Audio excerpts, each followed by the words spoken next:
L'open source joue un rôle crucial dans le développement de logiciels modernes et la croissance continue de l'industrie du logiciel. Les développeurs open source ont même contribué au travers du projet JPL de la NASA au premier hélicoptère martien Ingenuity. Malgré la dépendance très importante de l'industrie du logiciel vis-à-vis de l'open source, beaucoup de projets ont des difficultés à obtenir du financement. Ce sont donc les développeurs eux-mêmes qui investissent souvent leur temps et leurs ressources dans le développement et la maintenance des projets. La bonne nouvelle, c'est que cela n'a pas besoin de devenir la norme. Il existe en effet de nombreuses façons pour les développeurs d'être rémunérés pour le travail qu'ils font et la valeur qu'ils apportent à la communauté. Voyons les différentes alternatives pour justement obtenir ce financement.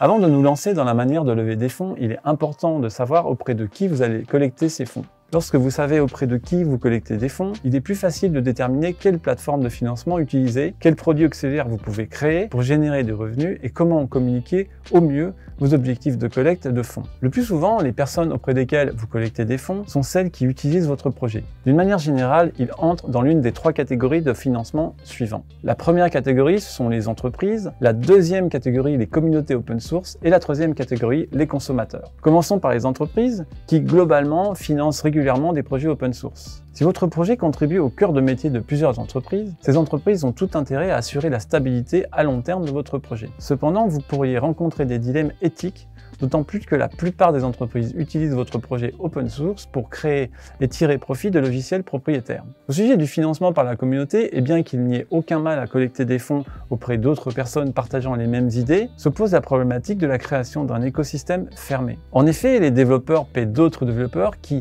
paient eux-mêmes d'autres développeurs, et ainsi de suite. Un système fermé comme celui-ci entraîne souvent des rendements décroissants à cause des frais de paiement. Ces commissions réduisent lentement la masse d'argent partagée pour le projet. En ce qui concerne la catégorie des consommateurs, et ici le terme consommateur désigne à la fois les développeurs et les autres consommateurs qui pourraient télécharger un projet open source sans contribuer activement au projet, étant donné qu'ils ne sont pas aussi impliqués dans la communauté open source, obtenir un don important de ce segment pourrait être bien plus difficile. Il est aussi possible de gagner de l'argent grâce à l'open source via des programmes de bug bounty. Mais au fait, c'est quoi un bug bounty ? C'est comme si vous étiez un chasseur de primes, sauf que le hors-la-loi que vous recherchez, c'est un bug. Tous les projets sont susceptibles d'en avoir, d'où la nécessité des bug bounty. Les développeurs peuvent gagner une prime plus ou moins importante en signalant ou en corrigeant des bugs sur d'autres systèmes. Des sites comme HackerOne, une plateforme de bug bounty, rapportent en moyenne 979 $ par rapport envoyé. Bugcrowd, une autre plateforme, aide les entreprises à sécuriser leur code source et les développeurs peuvent être payés jusqu'à 10 000 $ pour signaler des vulnérabilités et les documenter. Parmi les autres programmes de bug bounty notables, citons Red Team Synack, le programme de bug bounty de sécurité de Mozilla, Apache et le programme de récompense de sécurité d'Android. Avant d'aller à la chasse aux bugs, laissez-moi vous parler d'une autre alternative de financement beaucoup moins épuisante. Il s'agit du financement participatif ou plus communément appelé le crowdfunding.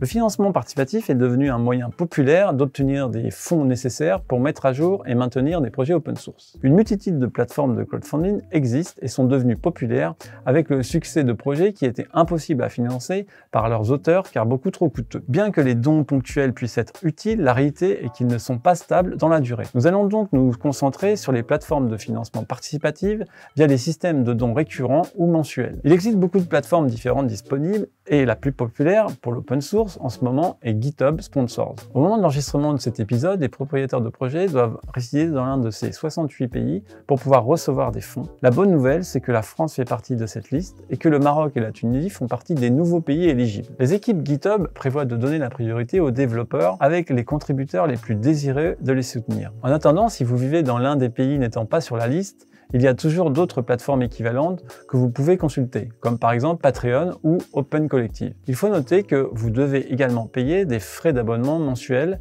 variant d'une plateforme à l'autre pour l'utilisation de celle-ci. Évidemment, vous pouvez vous aider des dons pour financer votre projet, mais cette stratégie peut s'avérer improductive car les donateurs peuvent se sentir lésés par une valeur plus ou moins incertaine. D'où la stratégie suivante que je vais vous présenter pour financer un projet, les licences payantes. Offrir des licences payantes à des fins commerciales est un excellent moyen de générer des revenus à partir de votre projet open source. Avec le système de double licence, les projets open source sont gratuits pour un usage privé. Mais une licence payante est requise si les utilisateurs dérivent et vendent des logiciels propriétaires du projet. Avec les licences copyleft, les auteurs permettent à d'autres d'utiliser, de modifier et de partager leur travail, à condition que l'œuvre dérivée respecte également les souhaits de l'auteur, c'est-à-dire que l'œuvre dérivée puisse aussi être utilisée, modifiée et partagée à nouveau. N'hésitez pas à aller voir mon épisode « Comment choisir sa licence open source » si vous souhaitez en savoir plus sur ce sujet. Un autre moyen plus populaire de gagner de l'argent à partir de projets open source est de créer des produits ou des services auxiliaires autour d'un projet principal. Imaginons que des personnes se plaignent de certaines fonctionnalités sur un projet. Vous pouvez proposer une alternative ou une fonctionnalité supplémentaire qui offrirait un gain de temps moyennant un coût d'usage. Le plus intéressant, c'est que vous pouvez créer des add-ons pour d'autres projets open source et pas seulement ceux que vous possédez. Vous pourriez par exemple développer des modules payants pour la plateforme de digital marketing PrestaShop et les vendre via la marketplace du projet. Vous pourriez également proposer du support payant qui permet d'offrir une assistance aux utilisateurs via un forfait mensuel, des produits éducatifs, des guides, des tutoriels ou des vidéos exclusives pour les utilisateurs payants, des fonctionnalités supplémentaires ou des plugins, ce sont des fonctions ajoutées exclusives aux utilisateurs ou proposées gratuitement à la communauté. Ces fonctionnalités ou les plugins peuvent également être regroupés en fonction de niveau d'abonnement. Vous pourriez également proposer des modèles, ce sont par exemple des paramétrages spécifiques du projet pour les utilisateurs afin d'alléger leur charge de travail, mais aussi des certifications payantes permettant de valider le savoir-faire sur une brique logicielle. Bien qu'il n'existe pas de méthode rapide pour générer un revenu stable à partir de projets open source, il existe des développeurs qui ont expérimenté différentes façons de tirer un revenu durable de leur projet. Par exemple, le créateur de Livewire, Caleb Porzio, vend une combinaison de fonctionnalités exclusives, d'abonnements et des guides utilisateurs et des tutoriels pouvant générer en moyenne 100 000 $ par an.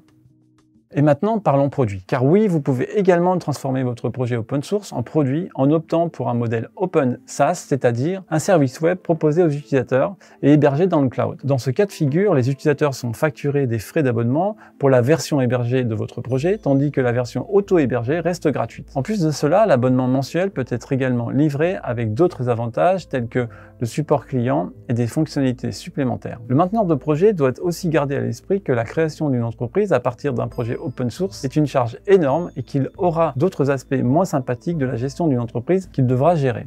Bon, maintenant que vous savez quelle stratégie de financement vous convient, comment promouvoir votre projet si personne ne vous connaît? Car si vous voulez transformer un projet open source en une entreprise durable, vous devrez vous démarquer des millions de projets open source disponibles qui, comme vous, veulent briller. Bien que les développeurs puissent hésiter à promouvoir leur propre travail, il est vital de créer une communauté d'utilisateurs fidèles qui souhaitent faire vivre le projet. La bonne nouvelle, c'est que la commercialisation d'un projet open source peut être très différente de la façon dont les entreprises à but lucratif promeuvent et vendent leurs produits. Votre objectif en tant que développeur open source est de créer une communauté qui favorise la collaboration en permettant aux utilisateurs de s'impliquer et d'encourager les autres développeurs à défendre votre projet. Passons maintenant au sujet de la construction de votre communauté pour promouvoir votre projet. Prenons l'exemple de Caleb Porzio, team lead de Livewire et Alpine.js, ou de Jeff Gerling, un YouTuber qui traite du sujet DevOps et possède plus de 388 000 abonnés, ou même Eduardo Sanmartin Molote, membre de la Vue.js Core Team. Ces porteurs de projets ont tous un nombre important de personnes intéressées qui les suivent pour en apprendre davantage sur leur projet et y contribuer. Ils ont tous créé du contenu, promu leur travail et construit une communauté via Twitter et GitHub,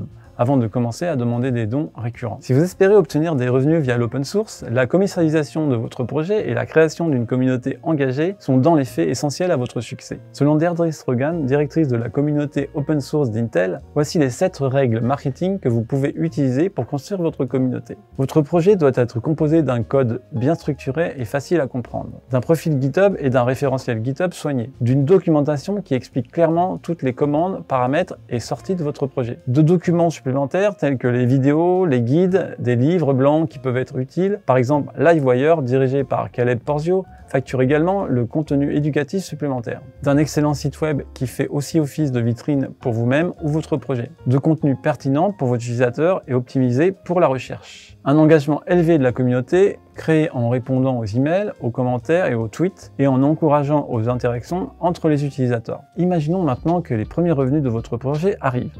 Quel niveau de transparence prévoyez-vous de mettre en place sur votre projet? Des projets comme le framework Django REST ou des initiatives plus petites comme Homebrew, un gestionnaire de packages pour Mac, ou Ghost CMS, un service de management de contenu, partagent publiquement la manière dont les dons sont utilisés. En tant que propriétaire de projet individuel, il est courant que les développeurs partagent publiquement leurs objectifs de dons. Le projet Buffer, un outil de publication et d'engagement sur les médias sociaux, est bien connu pour sa culture de la transparence. Au fil des ans, leurs fondateurs ont beaucoup écrit et parlé de l'importance d'être transparent dans la façon dont ils dirigent l'entreprise. N'importe qui peut consulter les salaires de ses employés, leurs revenus annuels, leurs feuilles de route produits et même leurs données sur la diversité. L'équipe du projet Buffer estime que la transparence conduit non seulement à une plus grande confiance entre les utilisateurs, mais aussi à une plus grande innovation, à une plus grande justice en réduisant les inégalités et encourage davantage de retours de la part des utilisateurs et des membres de l'équipe. Bon nombre de ces avantages décrits sur le projet Buffer reflètent les valeurs revendiquées par la communauté open source. Le défi consiste à exécuter ces efforts en cohérence avec le projet.